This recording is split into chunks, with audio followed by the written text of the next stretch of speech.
शिव शक्तियाँ आ गई, धरती पे शिव शक्तियाँ आ गई। घर घर में होती है जिनकी पूजा, चेतन में वो देवियाँ आ गई। शिव शक्तियाँ आ गई, धरती पे शिव शक्तियाँ आ गई।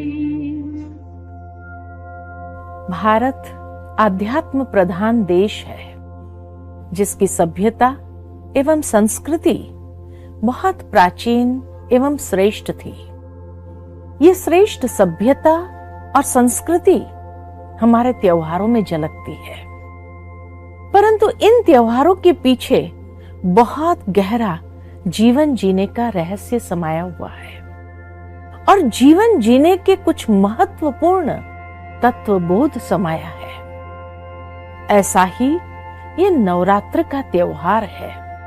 भारत में ये नवरात्र का त्योहार भी बड़े धूमधाम से मनाया जाता है।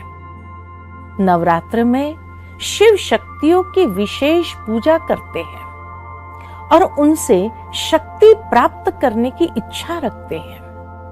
भारत में वर्ष में 2 बार नवरात्र का विधान बनाया है।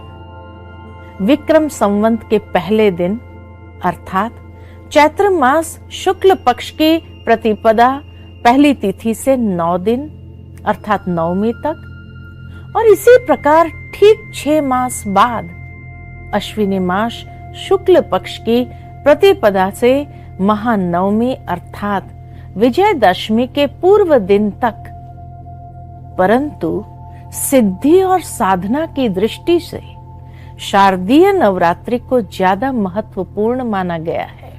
इन नवरात्रों में लोग अपनी आध्यात्मिक और मानसिक शक्ति का संचय करने लिए अनेक प्रकार के व्रत, संयम, नियम, यज्ञ, भजन, पूजन, योग साधना आदि करते हैं। कुछ साधक इन रात्रियों में पूरी रात पद्मासन या सिद्धासन में बैठकर मंत्रों का जाप द्वारा विशेष सिद्धियों प्राप्त करने का प्रयास करते हैं। नवरात्र का आध्यात्मिक संदेश है कि बुराई पर अच्छाई की जीत और जीवन को दिव्य शक्तियों से सशक्त करना। नवरात्र शब्द में नव अहोरात्र विशेष रात्रियां का बोध होता है। शास्त्रों में नवरात्र की पौराणिक कथा में से एक कथा में कहा गया है कि महिषासुर ने खूब तपस्या की और ब्रह्मा जी से वरदान प्राप्त किया कि उसे कोई मनुष्य या प्राणी मार नहीं सकता। इस वरदान से सशक्त वह स्वयं को महान समझने लगा और तीनों लोकों पर अपना साम्राज्य प्राप्त करना चाहा और सभी देवताओं को बंदी बनाया। तब परमेश्वर शिव ने आदि शक्ति को प्रकट किया और वह दिव्य अस्त्र शस्त्रों से सुसज्जित थी, त्रिनेत्री थी और 8 भुजाओं वाली थी। उसने महिषासुर के साथ 9 दिन तक युद्ध किया और 10वें दिन महिषासुर का वध किया और देवी देवताओं को मुक्त कराया। महिषासुर कोई सचमुच में असुर नहीं है, लेकिन यही मनुष्य के आसुरी वृत्तियों का प्रतीक है। महिष शब्द का अर्थ भैंस है। भैंस मंद बुद्धि, अविवेकी तथा तमोगुण का प्रतीक है। रात्रि शब्द सिद्धि का प्रतीक है। भारत के प्राचीन ऋषि मुनियों ने रात्रि को दिन की अपेक्षा अधिक महत्व दिया।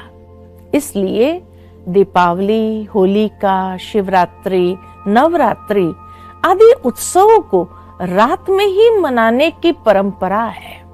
दूसरा, मंदिरों में घंटे और शंख की आवाज के कंपन से दूर दूर तक वातावरण कीटाणुओं से रहित हो जाता है।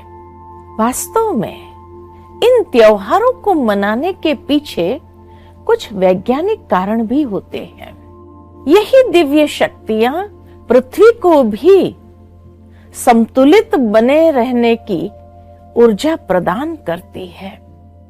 पृथ्वी द्वारा सूर्य की परिक्रमा के काल में एक साल की 4 संधियां हैं। उसमें मार्च व सितंबर मास में पड़ने वाले गोल संधियों में साल के 2 मुख्य नवरात्र पड़ते हैं। साथ ही प्राकृतिक परिवर्तन से मनुष्य के तन और मन पर गहरा प्रभाव पड़ता है।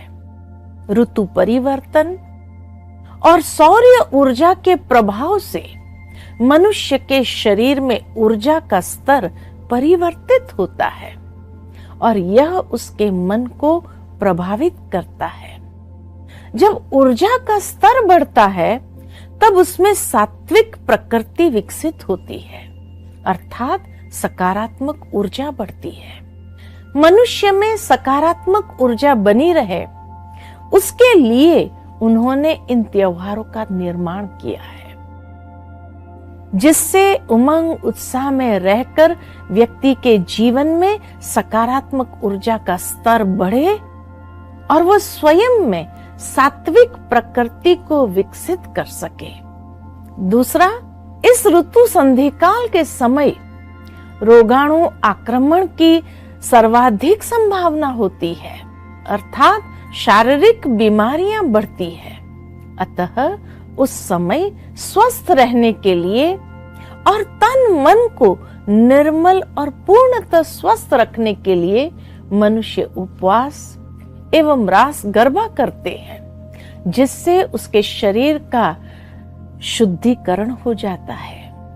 नवरात्र त्योहार के प्रारंभ में लोग सर्वप्रथम कलश की स्थापना करते हैं, अर्थात परमात्मा शिव इस कलियुगी रात्रि में आकर सर्वप्रथम भारत की माताओं एवं कन्याओं को शक्ति स्वरूपा बनाकर उनकी बुद्धि रूपी कलश में ज्ञान भरकर उन्हें ज्ञान कलश प्रदान करते हैं, जिससे मनुष्य का अज्ञान अंधकार नष्ट होता है। दूसरा, अखंड दीप जलाते हैं और जागरण करते हैं, अर्थात ज्ञान दृत से आत्म दीप जगाकर ये कलियुगी रात्रि में उस दीपक को अखंड जलाते हुए आत्म जागृति ले आना और इस रात्रि में जागरण करना है। तीसरा, व्रत नियम और उपवास रखते हैं, अर्थात परमात्मा शिव असुरों के खात्मे के निमित्त ब्रह्मचर्य व्रत अर्थात पवित्रता का व्रत और जीवन में श्रेष्ठ आचरण के नियम संयम को धारण करवाते हैं तथा शुद्ध शाकाहारी भोजन या उपवास रखते हैं, अर्थात ऊपर निवास करने वाले परमात्मा के तरफ हमारी बुद्धि का वास रहे, ऐसा उपवास करवाते हैं। चौथा, कन्या पूजन करते हैं। माँ दुर्गा, महालक्ष्मी एवं सरस्वती की पूजा करते हैं। ये कन्या पूजन क्यों करते हैं? क्योंकि ये शिव की उत्पन्न की गई शक्तियां हैं, जिनसे वरदान मांगते हैं। दुर्गा से शक्ति का वरदान मांगते हैं, महालक्ष्मी से धन का वरदान मांगते, सरस्वती से बुद्धि का या ज्ञान का वरदान मांगते हैं। वास्तव में नवरात्रि के प्रथम 3 दिन माँ दुर्गा की पूजा इसी भावना के साथ करते कि हे माँ, हमारे दुर्गुणों का नाश करो या हमारी कमजोरियों का नाश करो और दिव्य शक्तियों का वरदान दो। उन्हें महिषासुर मर्दनी भी कहते हैं। माँ दुर्गा की उपासना करके व्यक्ति अपनी नकारात्मक मनोवृत्ति एवं बुरे संस्कारों को जीतने की शक्ति चाहता ताकि वह स्वयं में सकारात्मक शक्ति को विकसित कर आत्म उन्नति कर सके। उसके बाद के 3 दिन वह महालक्ष्मी की पूजा अर्चना करते हैं। जब दुर्गुणों का नाश होता और आत्म शुद्धिकरण हो जाता, तब आत्मा में दिव्य शक्तियों का संचार होता और व्यक्ति वास्तविक धन को अर्जित करने की पात्रता को विकसित कर सकता है। वास्तविक धन अर्थात श्रेष्ठ चरित्र का धन, उच्च संस्कारों का धन, सद्गुणों का धन। नवरात्रि के अंतिम 3 दिन मां सरस्वती की पूजा अर्चना एवं आवाहन करते हैं। मां सरस्वती ज्ञान की देवी मानी गई है। कहने का भाव है कि जब व्यक्ति अपने आसुरी संस्कारों का नाश करके आत्म शुद्धिकरण कर श्रेष्ठ चरित्र, श्रेष्ठ संस्कारों एवं सद्गुणों का धन प्राप्त करता, तब व्यक्ति में आध्यात्मिक ज्ञान को ग्रहण करने की क्षमता और शक्ति आती है। आध्यात्म अर्थात ज्ञान के अध्ययन द्वारा आत्मा अपने अधिपत्य को प्राप्त करे, अर्थात वह आत्म संयम को धारण कर अपने जीवन में संतुलन ला सकता है। ज्ञान की शक्ति से व्यक्ति विवेक युक्त समझ से यथार्थ कर्म योगी जीवन जी सकता है। यह शिव शक्तियों को हमेशा प्रकाश चक्र में सजी हुई स्वरूप में अष्टभुजाओं में अस्त्र शस्त्रधारी एवं शेर पर सवारी करती हुई दिखाई है, जिसका रहस्य है प्रकाश चक्र। यह उनके संपूर्ण आसुरियता पर विजय एवं पवित्रता का प्रतीक है। दूसरा, सजी हुई मूरत, ये वास्तव में उनके दिव्य गुणों रूपी गहनों से सुसज्जित होने का प्रतीक है। तीसरा, शेर पर सवारी। शेर की सवारी अर्थात प्रकृति जीत की निशानी। जब शिव शक्तियों ने अपने आप को संपन्न बना लिया, अर्थात इस स्थूल जगत के सर्व आधारों से निराधार हो गई, तो प्रकृति की कोई आपदा विपदा उन पर वार करने के बजाय उनका सत्कार करती है या उनकी दासी बन जाती है।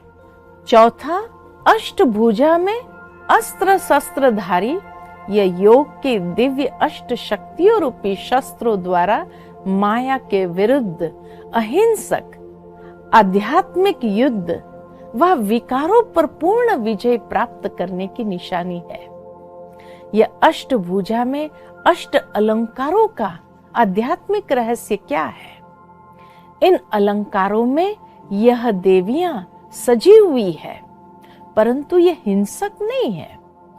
इनके नैनों में करुणा भाव एवं स्वरूप शक्ति का ही झलकता है। यह अलंकारों का बहुत गहरा आध्यात्मिक रहस्य है। जैसे सुदर्शन चक्र अर्थात सदा स्वयं की कमजोरियों का दर्शन कर उन्हें नष्ट करना, और जब दूसरों को देखे तब उनकी अच्छाइयों का दर्शन करे। दूसरा, त्रिशूल। त्रिशूल के नीचे की छड़ दृढ़ निश्चय का प्रतीक है और ऊपर के 3 पत्तियां अर्थात मन, वाणी व कर्म द्वारा 5 विकारों रूपी राक्षसों को नष्ट कर उन पर विजय प्राप्त करने का प्रतीक है। तीसरा, शंख अर्थात ज्ञान सागर परम पिता परमात्मा शिव द्वारा उद्घाटित ज्ञान के रहस्यों की शंख ध्वनि कर अज्ञान अंधकार में सोई हुई मनुष्य आत्माओं को जगाने का प्रतीक है। जब शंख बजता है तो उसमें से हमेशा ओम की ध्वनि निकलती है, जिसमें 3 अक्षर समाये हैं, अ, उ, म। अर्थात अ माना आचरण, उ माना उच्चारण और म माना मन के विचारों को एक करना। मन वाणी कर्म में सुसंवादिता को ले आना। चौथा तलवार अर्थात मन पर प्रहार करने वाले ईर्ष्या, द्वेष, विकार, वासनाओं रूपी भूतों को इन ज्ञान रूपी तलवार द्वारा मार गिराने का प्रतीक है। पांचवा धनुष बाण, इसका भावार्थ ज्ञान के आधार पर लक्ष्य पर अपना ध्यान केंद्रित करना व पुरुषार्थ रूपी बाण चलाकर ध्रुव पद अथवा एक रस एवं श्रेष्ठ स्थिति को प्राप्त करना है। छठा ज्योति, जगती ज्योति सदैव आत्मिक ज्योति जगे रहने का ही प्रतीक है। सातवां गदा, कहा जाता है कि गदा जब ऊपर होती है तो युद्ध में जाने का प्रतीक है और गदा जब नीचे होती है तो युद्ध में विजयी होने का प्रतीक। जीवन रूपी संघर्ष में परमात्मा ज्ञान की गदा से माया अर्थात 5 विकारों से युद्ध कर उन पर विजय प्राप्त करने का प्रतीक है। आठवां कमल पुष्प, कीचड़ भरे संसार में रहते हुए तामसिक, विकारी एवं विषाक्त वायुमंडल से अलिप्त एवं पवित्र रहने का प्रतीक है। ये दिव्य शक्तियां आंतरिक आध्यात्मिक शक्तियां हैं, क्योंकि विकार या आसुरी वृत्ति ये आंतरिक दुर्बलता से उत्पन्न होती है। यही आध्यात्मिक शक्ति द्वारा कमजोरी रूपी असुरों का संहार करना है। इन शक्तियों की धारणा कुछ मूल्यों के आधार पर कर सकते हैं। इन शक्तियों के आधार से ही हम कठिन समय में विपरीत परिस्थिति को सहजता से पार कर सकते हैं। इन शक्ति की धारणा ही हमें हर परिस्थिति में विजयी बनाते हुए कई आत्माओं के लिए आदर्श बनाती है। इन्हीं आदर्शों को लोगों ने शिव शक्ति के रूप में पूजा। अतः हर आत्मा रूपी शक्ति शिव परमात्मा की संतान है। स्वयं को पहचान कर शिव पिता से संबंध जोड़ने से ही शक्तियों की प्राप्ति कर दुष्टों का संहार कर सबकी मनोकामनाएं पूर्ण कर सकेंगे।